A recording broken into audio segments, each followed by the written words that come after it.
Coucou les cops. Aujourd'hui, je vais aborder un sujet que je vis pleinement. Il s'agit d'un nouveau départ.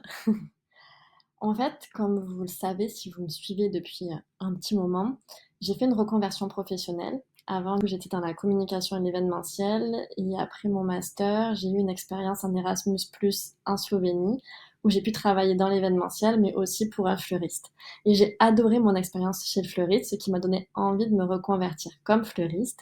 Mais dans ce travail de fleuriste, ce que j'aimais le plus et que j'aurais aimé vraiment apprendre, c'est plutôt la partie décoration des événements comme les mariages. Quand je suis rentrée de Slovénie, j'ai fait mon CAP que j'ai eu avec mention très bien, donc franchement trop contente. C'était déjà un moment un peu compliqué parce que même si j'étais très fière de moi, le fait que c'était un CAP et que c'était du coup un diplôme moins important qu'un master, j'ai eu des réflexions en mode bah, c'est normal que tu l'aies eu.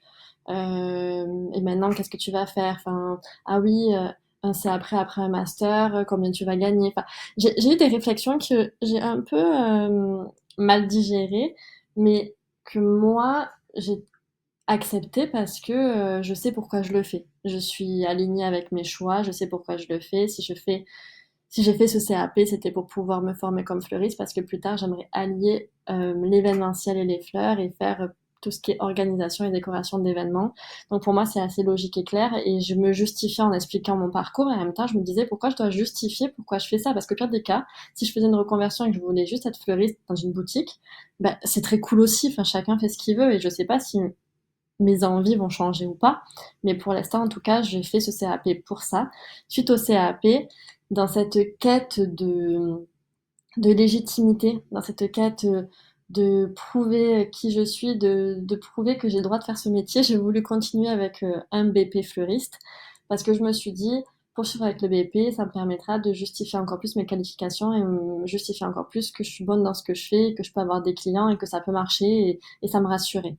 Il y a aussi le fait que, étant en alternance, je gagnerais forcément mieux ma vie que si j'étais juste fleuriste parce que quand on est en alternance à plus de 25 ans, on touche 100% du SMIC, mais comme on n'est pas imposable, en gros, notre brut et notre net, c'est la même chose. Notre salaire brut est net. Du coup, ça fait que ben, on touche 1007 en gros. Et après, en vieillissant, tu peux toucher un peu plus de ce que j'ai compris. Après, moi, c'était aux alentours de 2007. Mais c'est aussi pour ça qu'on galère plus à trouver des entreprises, c'est parce qu'on coûte plus cher malgré les aides de l'État. Ça, c'est aussi un autre sujet. Suite à cette première année en BP fleuriste, là où j'en suis, j'ai adoré ce que je faisais, mais l'ambiance où j'étais, la boutique où j'étais, malgré que le travail était très cool, que j'adorais mon équipe et qu'on touchait vraiment à tout, et que la boutique en soi était très mignonne. On avait une belle clientèle, on avait de beaux projets, les fleurs étant françaises. Enfin, vraiment, j'ai adoré le concept de la boutique. Malheureusement, ma responsable boutique euh, est partie, a démissionné. Mes collègues sont partis les unes après les autres et je me suis retrouvée seule avec mon patron et une nouvelle à former. Et je me retrouvais plus en tout cas dans mes objectifs du BP Fleuris qui étaient dans ma formation. Je ne me retrouvais plus forcément à être formée, mais plutôt à former. Et vu qu'on était en sous-effectif, on courait après tout, entre les commandes, les clients dans la boutique, les abonnements, on faisait vraiment beaucoup de choses, les factures. Je gérais beaucoup le planning, enfin, je sais pas comment dire, mais en fait, je pense que je gérais vraiment le poste de responsable boutique sans forcément avoir le poste, tout simplement, et l'envie de le faire. Donc, c'était un peu tendu et je me suis dit, j'ai pas envie de continuer en deuxième année là où je suis parce qu'il me reste encore un an pour mon BP et je veux être formée. C'est le but du BP, c'est que je sois formée. Donc j'ai pris mon courage à deux mains, j'ai décidé de démissionner, ce qui n'a pas été accepté par mon patron parce que comme il aimait comment je travaillais, lui il voulait pas que je parte. Donc j'ai dû vraiment démissionner mais sans accord, ce qui fait que je ne touche pas le chômage et que je me retrouve là à une phase de ma vie où je me dis ok, j'ai un loyer à payer, des charges, un chien et j'ai pas de revenus. Qu'est-ce que je fais? Et ça fait peur. Déjà, démissionner, c'était vraiment un grand pas parce que ça fait peur. Mais je me suis toujours dit qu'est-ce que je ferais si je n'avais pas peur. Beaucoup de choses, donc j'y suis allée en mode tentons. Qu'est-ce que je risque? Donc j'ai osé, j'ai démissionné. Et maintenant, j'en suis à une phase de ma vie où je ne sais pas. Je ne sais pas ce que je vais faire, je ne sais pas si je vais trouver une entreprise pour faire ma deuxième année de BP. Je ne sais pas si je vais trouver une autre opportunité qui fera que je partirai de Montpellier, si j'oserais. Je ne sais pas si je partirai à l'étranger, parce que ça aussi c'était une possibilité. Je réfléchissais à peut-être partir au Canada.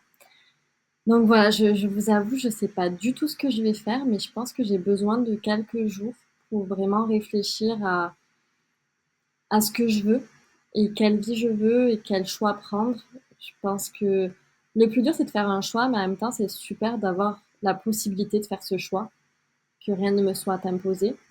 Donc, je veux prendre le temps de voir un peu toutes les options, qu'est-ce qui me plairait le plus, qu'est-ce qui me conviendrait le plus à moi, sans penser à ce que les gens attendent de moi, mais juste à ce que moi je veux, en oubliant tout le reste et la société. Et me laisser en fait quelques jours pour réfléchir à ça et décider de ce que je vais faire de ma vie. Donc, je vous donne rendez-vous au prochain podcast pour vous dire un peu plus si j'ai avancé, où j'en suis et qu'est-ce que je fais. Et en attendant, ben, j'espère que vous allez bien et j'ai hâte de vous retrouver. Des bisous, à bientôt.